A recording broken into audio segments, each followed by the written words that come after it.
بسم اللہ الرحمن الرحیم۔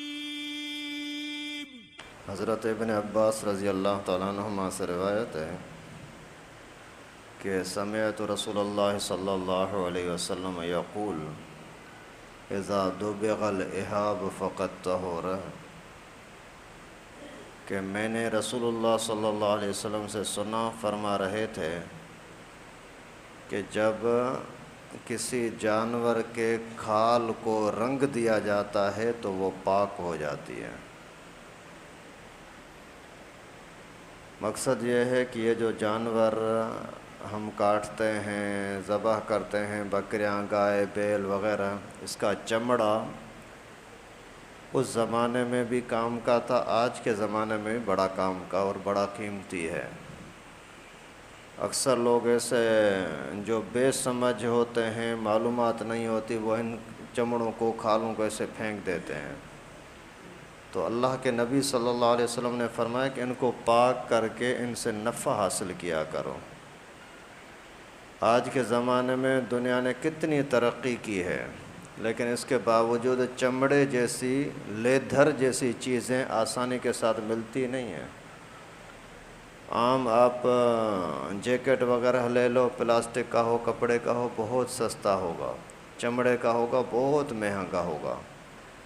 بوٹ وغیرہ لے لو، جو چمڑے کا ہوگا بہت مہنگا ہوگا، وہ چمڑا انہی جانوروں کا ہوتا ہے۔ خنزیر کے علاوہ اور کسی بھی جانور کا چمڑا استعمال میں لایا جا سکتا ہے۔ پیغمبر کریم صلی اللہ علیہ وسلم نے ایک مرتبہ حضرت میمونہ کو کوئی بکری ملی تھی، ایسے ہی کسی نے ہدیہ میں پیش کی۔ کچھ دنوں کے بعد وہ بکری مر گئی، بیچاری مر جو گئی تو اس کو پھینک دیا۔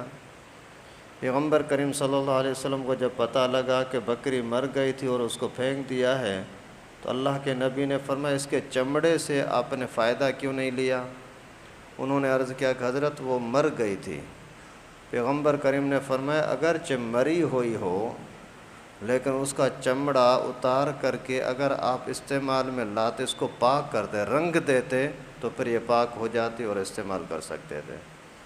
جب پاک ہو جائے تو اسی کو آپ بستر بناؤ تو بھی ٹھیک ہے، چٹائی کی طرح، جائے نماز مصلی بناؤ تو بھی ٹھیک ہے، اگر ویسے ہی تکیہ شکیہ بناؤ تو بھی ٹھیک ہے۔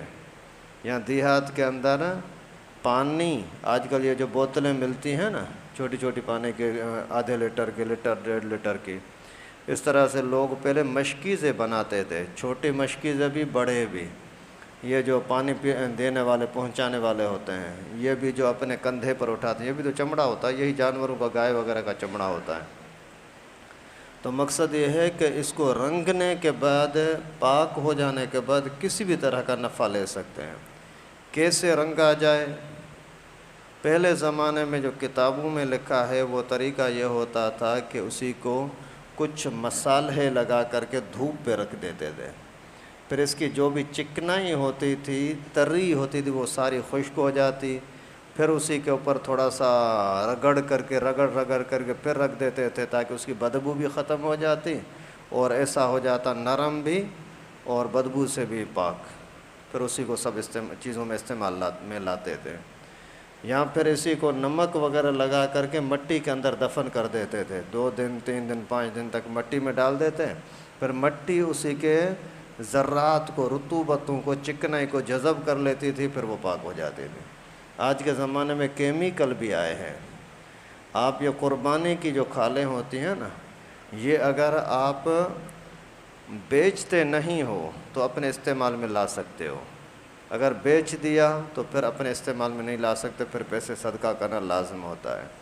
آپ خود اگر اس کا بنانے کا طریقہ جانتے ہو تو اپنے قربانی کے جانور کی کھال خود ہی رنگ کر کے اپنے گھر کے استعمال میں لاؤ، کوئی شرعاً منع نہیں ہے، جائزے کر سکتے ہیں۔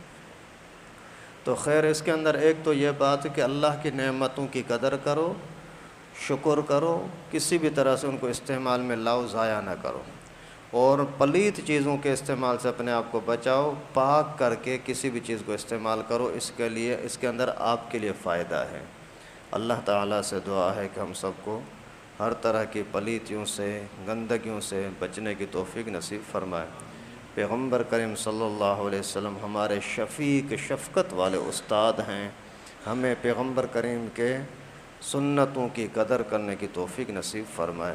وآخر دعوانا ان الحمد للہ رب العالمین۔